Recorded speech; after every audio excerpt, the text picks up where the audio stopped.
This is Autoline Daily reporting on the global automotive industry.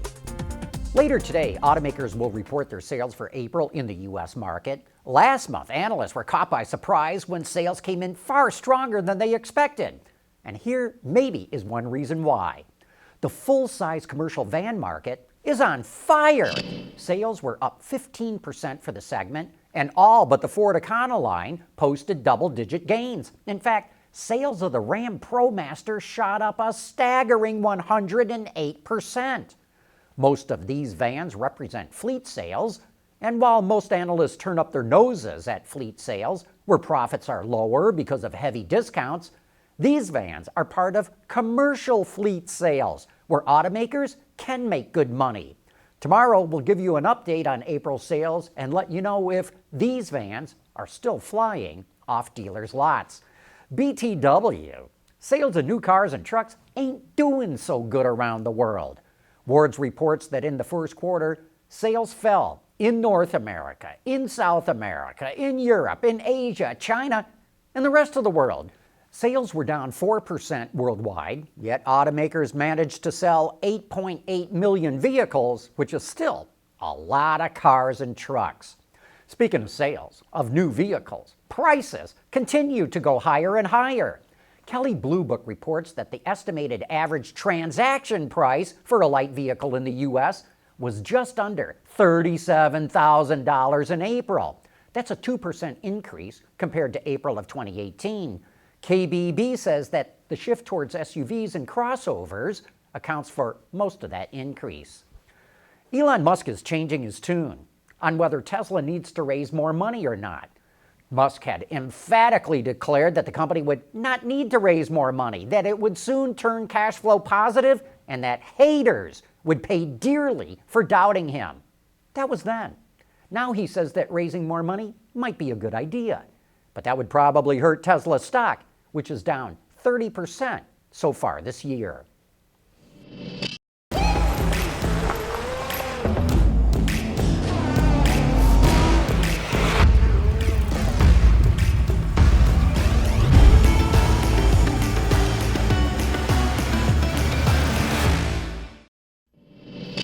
We always like bringing you up to speed on some of the latest developments in automotive manufacturing.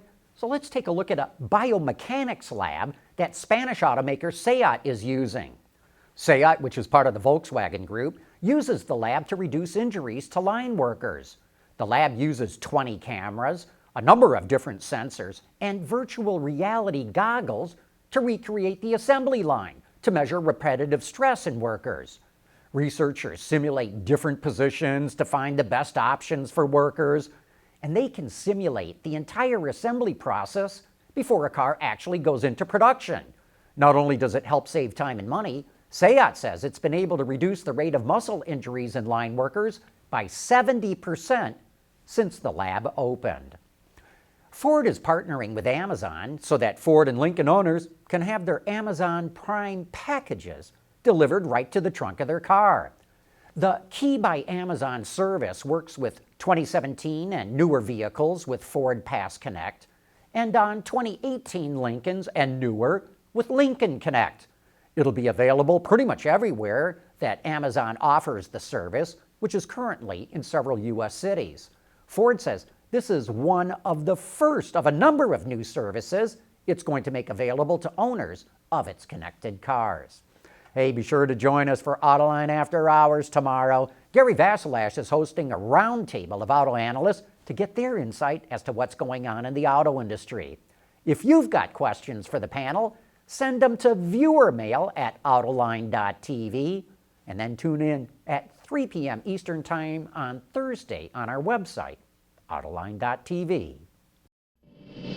Autoline Daily is brought to you by Bridgestone Tires. Your journey, our passion. Insurance experts say distracted driving rose 10% last year, and it's now, and I quote, a massive epidemic. Distracted driving is more predictive of potential accidents than looking at speeding or heavy braking. And drivers who use their cell phones have 20% more insurance claims. Distracted driving led to a 15% increase in U.S. traffic fatalities from 2014 to 2016. But drivers who install a monitoring system in their cars to get lower insurance rates and who regularly monitor that data, see their distraction levels drop by 35%. Seeing the data is critical because most people rate themselves as extremely safe drivers. You know, if you own a classic Porsche but no longer have the owner's manual, you are in luck.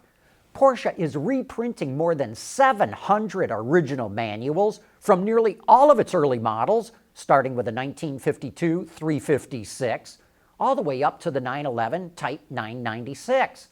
Technical information, settings, and tips for the cars are also provided. The manuals are available at all of Porsche's dealers worldwide, or some documents can be ordered at the Porsche Classic online shop.